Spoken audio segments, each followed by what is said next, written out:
Hugh Grant, President and CEO of JPS.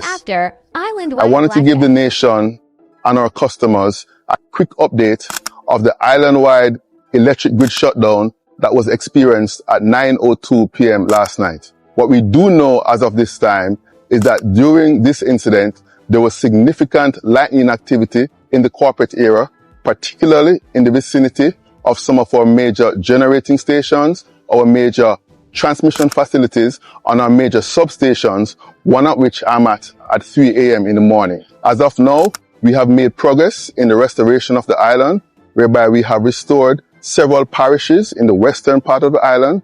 Parishes such as Hanover, Westmoreland, St. James, and Trelawney have been substantially restored.